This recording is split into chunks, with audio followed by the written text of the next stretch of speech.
Welcome back ටු raspberry cakes. ඔන්න මම අද හදන්න යන්නේ අයිසිං කප් කේක් 25ක්. මේකට මට ආවේ ඇත්තටම චුටි බබෙක්ගේ බර්ත්ඩේ එකක්. එයාගේ අවුරුදු 4 බර්ත්ඩේ එකට එයාට ප්‍රී ස්කූල් එකට අරන් යන්න තමයි එයාලා මගෙන් ඉල්ලුවේ අයිසිං කප් කේක් 25ක්. ඒකේ එයාලට මම ඉල්ලුවේ අර ප්ලාස්ටික් කප් එකේ දාලා දෙන්න. මොකද චුටි බබාලා ඉන්නේ අර normal තරංගයෙන් දුන්නාම පොඩක් පොර කනවා. එහෙම එකක් තියෙනවනේ. අනික එයාලා මට කිව්වා මෙහෙම ගර්ල්ස්ලයි බොයිස්ලයි දෙගොල්ලක් ඉන්නවා.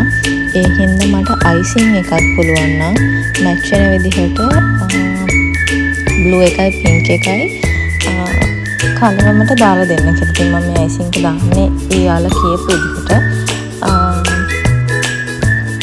ඒ වගේම කප් කේක් 25ක් හදන්න මම ගත්තේ කිලෝ 1ක බැටර් එකක්. කිලෝ 1කින් කප් කේක් 28ක් විතර හදා ගන්න පුළුවන්. මොකද මේ අයිසිං එක කරනකොට ගොඩාක් උඩට පිපිලා එන්න නෙමෙයි හදන්නේ. කප් කේක් ලයින එක මට්ටමට තමයි කප් කේක් එක එන්නේ. එයාලාට ඕන කියපු විදිහට ඒ කලර් එක දාලා මම හැදුවේ. ඒගොල්ලෝ මගෙන් කලින් බර්ත්ඩේ එකකට කරගත්තා. එයාගේ කියන්නේ බබාගේ අවුරුදු 2 වගේ බර්ත්ඩේ එක මම හදාගත්තේ. ඉතින් අපි බලමු අපි කොහොමද ඒක අයිසිං කරේ කියලා. මම ඔයාලට පෙන්නලා තියෙනවා නසල් 2D නසල් එකේ පොඩි සයිස් එකයි.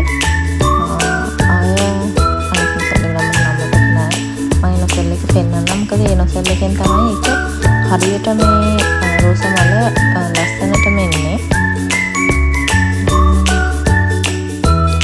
එතකොට බටර් ගත්තා.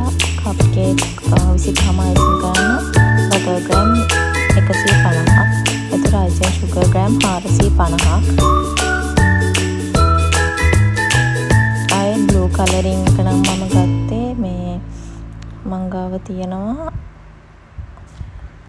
බ්ලූ කලර් එක. මංගාව තියෙනවා විල්ටන් කලර් එකෙන්. ඒක තමයි එකෙන් චුට්ටක් දාලා තමයි ඔය කලර් එක ගත්තේ. පින්ක් එක නම් රසාක්කෝ එකේ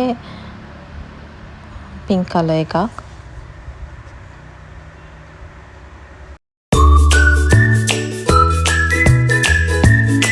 Hi guys, මේ තියෙන මං කප් කේක්ස් ටික පොඩක් මගේ රූම් එක ඇතුලේ එළිය මදි හින්දා එළියෙන් තියලා ටේබල් එකක් උඩින් වීඩියෝ එක ගත්තේ. මේක නම් මම රූම් එක ඇතුලේ මගේ කේක් රූම් එක ඇතුලේ මැසින් තියලා තමයි මේ වීඩියෝ එක ගත්තේ. ඒක පොඩි වීඩියෝ ක්ලිප්ස් වගේක් තියෙනවා. මම එක අතකින් ෆෝන් එක අල්ලගෙන අනිත් අතින් අයිසිං කරනවා.